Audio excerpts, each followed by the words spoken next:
Cinema దాంట్లో నాకు మదర్గా act చేశారు. కానీ ఆమెతో తక్కువ సినిమా సీన్స్ ఉండేది. అప్పుడప్పుడే కొత్త ఫస్ట్ తమిళ్ పిక్చర్ అది.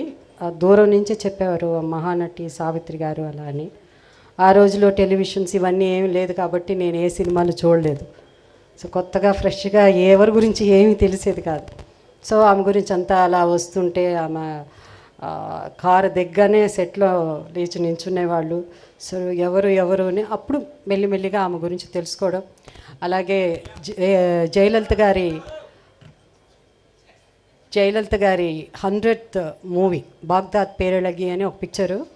దాంట్లో మళ్ళీ సావిత్రి గారుకి నాకు మదర్గా యాక్ట్ చేశారు. బట్ మాకు అసలు ఎప్పుడు ఇంట్రాక్షన్ కానీ సీన్స్ ఏమి ఉండేది కదా. అలాగే ఒక తెలుగు సినిమాలు అలా చేశాను. ఒక్కసారి మాత్రం దగ్గర పక్కన కూర్చుని ఒక సీన్ ఉన్నింది. అప్పుడు నీ పేరేమమ్మా అన్నారు. జయసుధా అని చెప్పాను. తర్వాత చెప్పారు విజయ నిర్మల గారికి రిలేటివ్స్ అండి వాళ్ళు అలా అని చెప్పారు. అవునా అలా అన్నారు. ముద్దుగా ఉన్నావు అన్నారు. సో అంతే ఆమెతో ఇంట్రాక్షన్. దాని తర్వాత నాకు జెమిని గణేషన్ గారు సరసన యాక్ట్ చేసే అవకాశం వచ్చింది. నా నవలిన్నయి అనే పిక్చరు కే బాలచంద్ర గారి సినిమా. సో ఆయనకి 7 హీరోయిన్స్ ఉన్నారు దాంట్లో. అందులో ఒక హీరోయిన్గా జెమిని గణేషన్ గారితో నాకు నటించే అవకాశం వచ్చింది. అండ్ చాము అలాగే గోవిందరావు గారు వారు నాకు చిన్నప్పుడు సినిమా పరంగా కాకపోయినా మా అంకుల్ స్టాలిన్ గారు అలాగే మా రేణత్త గోవిందరావు గారికి చాలా చాలా క్లోజ్ ఫ్రెండ్స్ వాళ్ళు. అందుకని ముద్దుగా కొత్తగా పెళ్ళైనప్పుడు వాళ్ళిద్దరూ మా ఇంటికి రావడం మా అంకుల్తో పాటు స్టాలిన్ అంకుల్ అనగానే ఒక నిమిషం మీరు కన్ఫ్యూజ్ అయ్యి ఉండేవారు. ఆ స్టాలిన్ సినిమాలో నటించే స్టాలిన్ గారు కాదు, మా అంకుల్ పేరు కూడా స్టాలిన్. సో అట్లా వారు పరిచయం.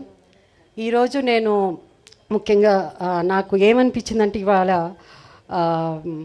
సావిత్రి గారి గురించి చెప్పాలంటే ఒక సెమినారే జరపాలి. ఎంత మాట్లాడినా అందరికీ చాలా మాట్లాడాలని అనిపిస్తుంది. తర్వాత టెలివిజన్ అలా వచ్చిన తర్వాత ఆమె సినిమాలు చూడడం. సావిత్రి గారే nobody can replace. So she's అంటే తెలుగు సినిమా ఉన్నంత వరకు ఏదైనా తెలుగు సినిమా ఎప్పటికీ ఉంటుంది, ఉన్నంత వరకు కాదు ఎప్పటికీ ఉంటుంది.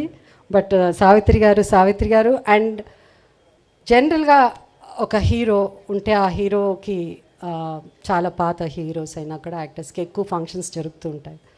కానీ ఈరోజు సావిత్రి గారిని ఈ బుక్ ఆవిష్కరణ నిజంగా ఒక హీరో చేయడం అన్నది ఏదో పొగడ్తల కోసం నేను చిరంజీవి గారికి నేను పొగట్లేదు. But sir thank you so much. ఎందుకంటే మా హీరోయిన్స్ అందరి తరఫున, ఎందుకంటే మాకు తక్కువ ఉంటుంది ఫంక్షన్స్, బెటర్ ఎక్కువ పెద్దగా ఇవన్నీ చాలా తక్కువ ఉంటాయి. అలాంటిది మీరు నిజంగా ఇది ఒక చాలా పెద్ద ఫంక్షన్, 1,00,000 మంది ఉన్నంత ఫీలింగ్ మాకు.